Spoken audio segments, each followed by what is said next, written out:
اہل ایمان کو دنیا میں جو تکلیفیں پہنچتی ہیں تو ان تکلیفوں کے بدلے میں ان کو اجر دیا جاتا ہے، حتیٰ کہ جو اہل ایمان کے پاؤں میں کانٹا بھی چبھتا ہے اللہ اس کی بھی ان کو جزا عطا کرتا ہے۔ اور ایک حدیث پاک میں آتا ہے کہ اہل بلا کو جو قیامت کے دن اجر و صلہ عطا کیا جائے گا تو لوگ آرزو کریں گے کاش کہ ہماری کھال اور ہمارا جسم لوہے کی کینچیوں سے کاٹ دیا گیا ہوتا، تو آج جو صلہ اس کا حشر کے روز دیا جا رہا ہے۔ تو حالات میں بعض کا اس طرح کی صورت بن جاتی ہے کہ یا آپ ظالم بنیں یا آپ مظلوم بنیں، تو اس وقت مظلوم بننے کو اختیار کر لیجئے گا، ظالم کبھی بھی نہ بنیے گا، چونکہ ظالم کا ٹھکانہ آتش دوزخ ہے اور مظلوم کی جگہ اللہ کی جنت ہے۔ پھر فرمایا الا اخبرکم بخیارکم، میں تمہیں خبر نہ دوں جو تم میں سب سے زیادہ بہتر ہیں۔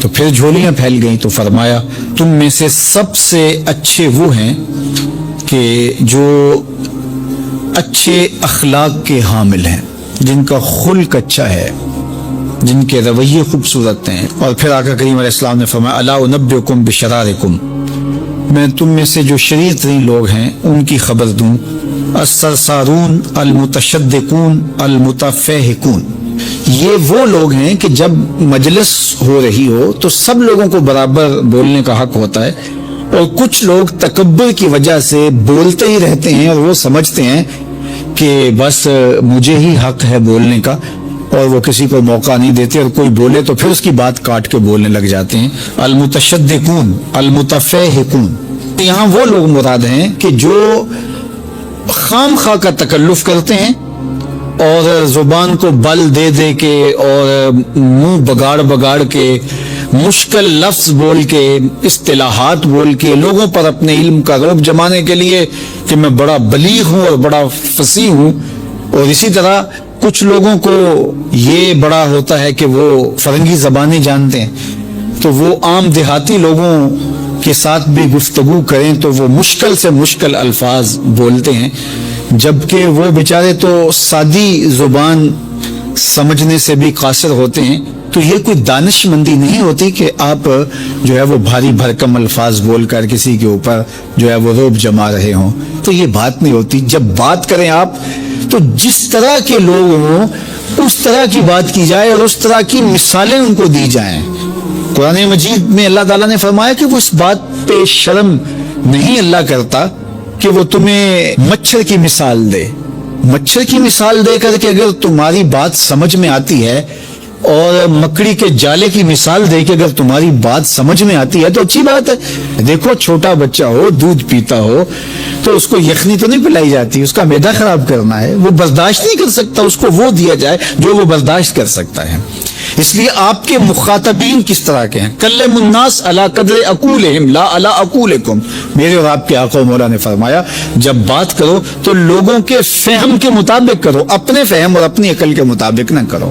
علامہ اقبال علیہ رحمہ کی شاعری اور ان کا خوبصورت ادب اگر آپ دیکھیں تو اہل علم کے لیے سوغات ہے، لیکن جب چھوٹے بچوں سے مخاطب ہوتے ہیں تو پہاڑ اور گلہری کے نام سے نظم لکھتے ہیں، جگنو کے نام سے نظم لکھتے ہیں، اور بکری کے نام سے نظم لکھتے ہیں، تو یہ ان کے مزاج کے مطابق بات ہوتی ہے۔ تو یہ حسن ہوتا ہے، اصل فساد ہے ہی یہ ہے کہ کس سے کس طرح بات کرنی ہے۔ تو میرے اور آپ کے آقا مولا نے فرمایا کہ یہ شریر لوگ ہوتے ہیں۔ تو اللہ تعالی ہم سب کو اس کی توفیق عطا فرمائے کہ ہم نہ تو اہل دوزخ سے ہوں اور نہ شریروں میں ہمارا شمار ہو۔ اللہ کے محبوب علیہ الصلوۃ والسلام نے فرمایا کہ الا اخبرکم باہل الجنہ، میں تمہیں اہل جنت کے بارے میں خبر نہ دوں؟ تو پھر ارشاد فرمایا الضعفاء المظلومون، جو مسلمان کمزور ہیں، ظلم و ستم سہتے ہیں، تو آقا کریم نے فرمایا کہ وہ اہل جنت ہیں، چونکہ بہت سارے گناہ کا کفارہ ان پر ہونے والے ظلم بن جاتے ہیں۔ ارشاد فرمایا الا انبئکم، کیا میں تمہیں خبر نہ دوں بے اکبر الکبائر، جو بڑے بڑے گناہ ہیں، ان کی وہ ہمہ تن گوش ہو گئے کہ جی حضور ارشاد کیجئے. تو آقا کریم نے جو پہلی بات ارشاد فرمائی الاشراک باللہ، اللہ کے ساتھ کسی کو شریک ٹھہرانا ہے. اس کی ذات میں، اس کی صفات میں، اس کے افعال میں کوئی شریک نہیں، وہ وحدہ لا شریک ہے. دوسری بات حضور نے جو ارشاد فرمائی وہ ہے وعقوق الوالدین، والدین کی نافرمانی. امام فخر الدین رازی نے تفسیر کبیر میں لکھا ہے کہ انسان کے وجود کا سبب حقیقی ذات باری تعالیٰ ہے اور سبب مجازی والدین ہیں. تو اس لیے گناہوں میں جو بڑے گناہ ہیں، اکبر الکبائر جو ہیں، ان میں سے دوسرا بڑا گناہ اللہ کے محبوب علیہ السلام نے عقوق الوالدین کو بیان فرمایا. تو والدین کے ساتھ اس نے سلوک کرنے کی ہمیں تلقین کی گئی، اور یہ شریعت اسلامیہ کا ہم سے تقاضا ہے. اور ویسے بھی اولاد اگر طبعاً فطرتاً شکر گزار ہو تو وہ ہو ہی نہیں سکتا کہ وہ اپنے والدین کی نافرمانی کرے. اللہ کے محبوب علیہ السلام نے ایک موقع پہ ارشاد فرمایا کہ ملعون من سب اباہ، ملعون من سب اباہ، وہ شخص لعنتی ہے جو اپنے ماں باپ کو گالی دیتا ہے. تو کتنی سخت مذمت کی گئی اس شخص کی جو والدین کی نافرمانی کرتا ہے. ایک موقع پہ حضور علیہ السلام نے فرمایا رغم انف ثم رغم انف ثم رغم انف، 3 مرتبہ فرمایا. اس شخص کی ناک خاک آلود ہو، پھر اس کی ناک خاک آلود ہو، پھر تیسری مرتبہ فرمایا اس شخص کی ناک خاک آلود ہو. تو قیلا من یا رسول اللہ صلی اللہ علیہ وسلم، عرض کی یا رسول اللہ کس کی ناک خاک آلود ہو؟ تو آقا کریم علیہ السلام نے فرمایا من ادرک ابویہ عند الکبر احدہما او کلیہما فلم يدخل الجنہ، جس نے والدین کو، ایک کو یا دونوں کو، بڑھاپے میں پایا اور جنت میں داخل نہ ہو سکا، اس شخص کی ناک خاک آلود ہو. اور یہ تیسری بات ارشاد فرمانے سے قبل حضور نے تکیہ چھوڑ دیا تھا. حضور ٹیک لگائے تشریف فرما تھے، لیکن جب حضور یہ بات ارشاد فرمانے لگے فجلس وکان متکئا، تو حضور بیٹھ گئے اور حضور نے تکیہ چھوڑ دیا. اور حضور نے فرمایا الا وقول الزور، سن لو تیسری چیز جھوٹی بات کرنا ہے، جھوٹ بولنا ہے. تو یہ ہے اللہ کے محبوب علیہ الصلوۃ والسلام کا سخت تاکید کرنا جھوٹ سے اپنی امت کو بچانے کے لیے. اچھا یہاں ایک بات رک کے یہ سمجھ لیں کہ جھوٹ بہت بری چیز ہے، لیکن شرک اس سے بڑا گناہ ہے. تو اس کی تاکید اتنی زیادہ کیوں کی؟ حضور نے ٹیک چھوڑ دی اور آقا کریم علیہ السلام بار بار ارشاد فرماتے رہے. تو اس کی وجہ یہ ہے کہ شرک کو بڑا گناہ سارے سمجھتے ہیں. اسی طرح ماں باپ کی نافرمانی ہر شخص سمجھتا ہے کہ یہ بہت بڑا گناہ ہے. اور اگر کوئی شخص ماں باپ کا بے ادب ہو، گستاخ ہو، تو لوگوں کی نظروں میں بھی وہ گر جاتا ہے کہ یہ برا شخص ہے کہ ماں باپ کے ساتھ بدسلوکی کر رہا ہے. تو یہ 2 گناہ ایسے ہیں کہ جو لوگوں کو اچھی طرح معلوم ہے، لیکن عمومی طور پہ جھوٹ بعض معاشروں کے اندر یوں رچ بس جاتا ہے کہ اس کو عیب نہیں سمجھا جاتا. اس لیے حضور نے اس پر خاص تاکید کی اور ٹیک چھوڑ کے آگے بڑھے اور پھر بار بار ارشاد فرماتے رہے کہ اس کو چھوٹا نہ سمجھنا. جس طرح اکبر الکبائر میں شرک ہے، اکبر الکبائر میں عقوق الوالدین ہے، اسی طرح یہ بھی اکبر الکبائر میں شامل ہے کہ کوئی شخص جھوٹ بولے. دنیا کے اوپر بسنے والے لوگوں کے لیے، حتیٰ کہ جانوروں اور پرندوں کے لیے بھی حضور کے سینے میں جو محبت رکھی گئی ہے وہ کسی اور کے سینے میں نہیں رکھی گئی. اور پھر پوری کائنات کے دل میں ان کے لیے جو محبت رکھی گئی ہے وہ کسی اور کے لیے نہیں رکھی گئی.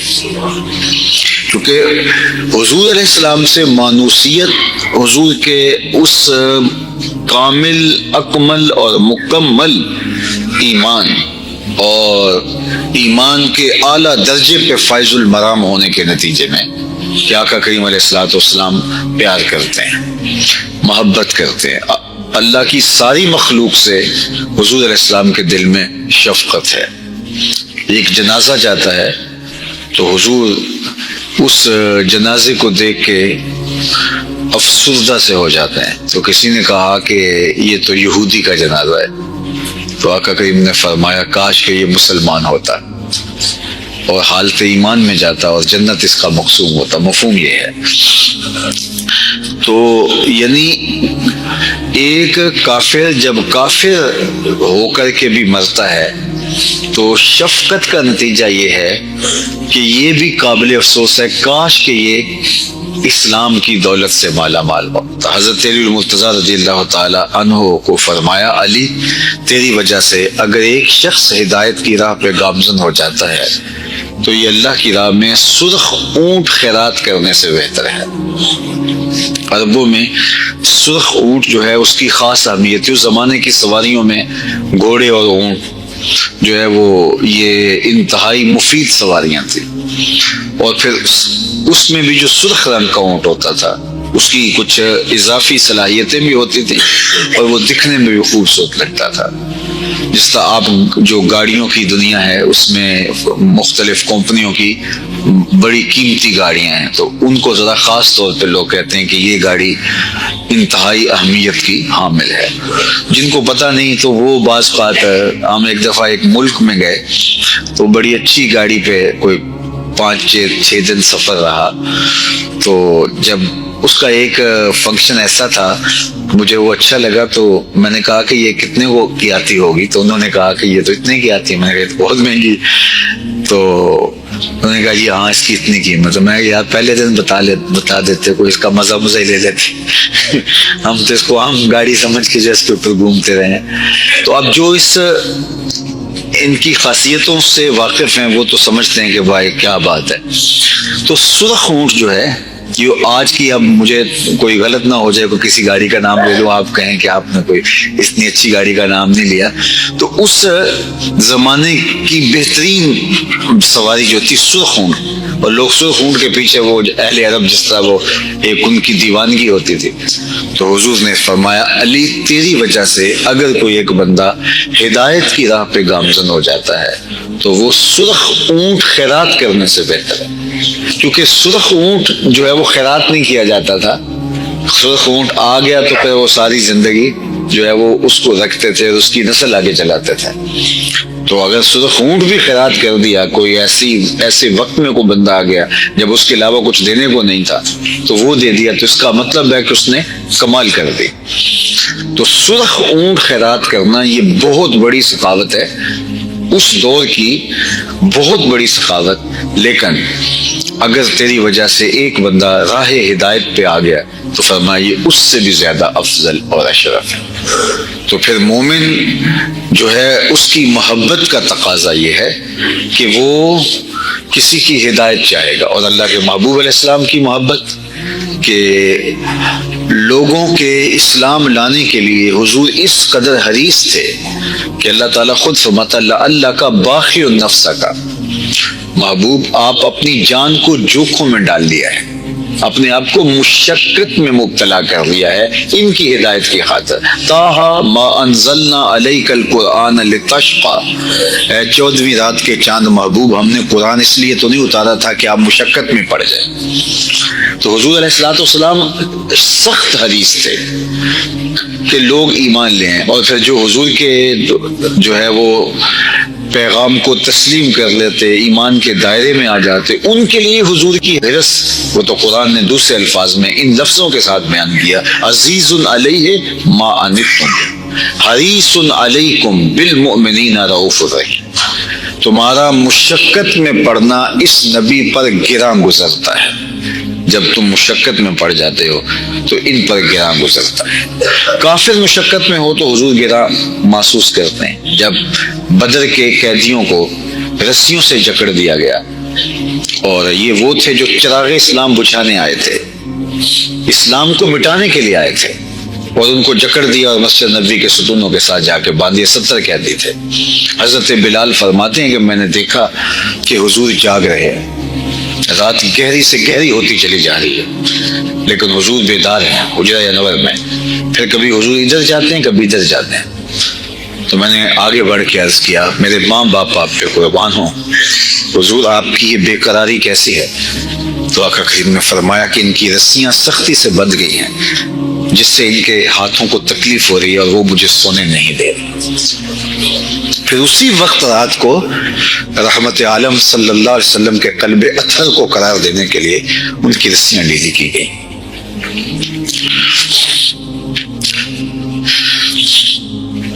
ہمارے ماں باپ ان پہ قربان ہو، یہ ہیں شفقتیں ان کی۔ جو چراغ اسلام بجھانے آئے تھے ان کے لیے حضور کی محبت ہے، تو جو ان کے غلام ہیں، عاشق زار ہیں، ان کے لیے کیا کیفیت ہو۔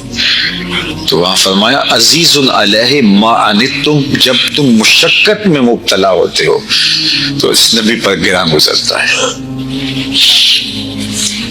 بلکہ فرمایا لو تدخلوا شوکۃ فی رجل احدکم لوجدت علمها، میری امتی تیرے پاؤں میں کانٹا بھی چبھے تو اس کی تکلیف مجھے ہوتی ہے۔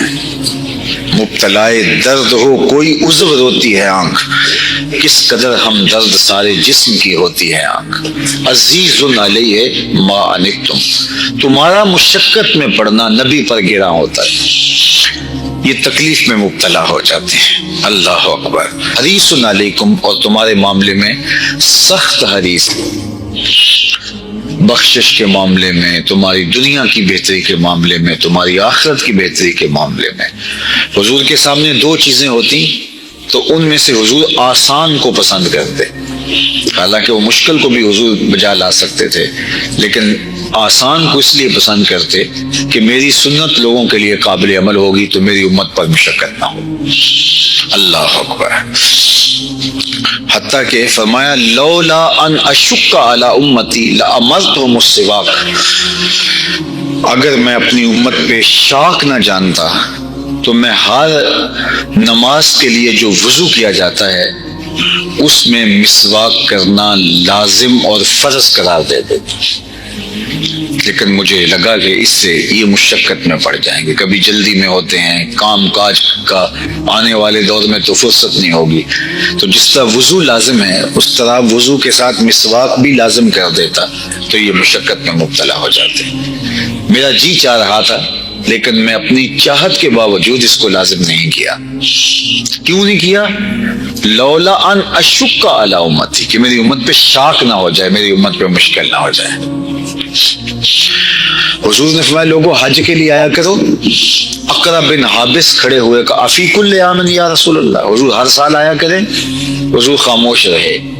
پھر فرمایا حج کے لیے آیا کرو، تو اقرا بن حابس نے کہا افی کل عام، ہر سال، تو پھر خاموش رہے۔ پھر تیسری مرتبہ فرمایا تو پھر انہوں نے کہا کہ ہر سال، تو حضور خاموش رہے۔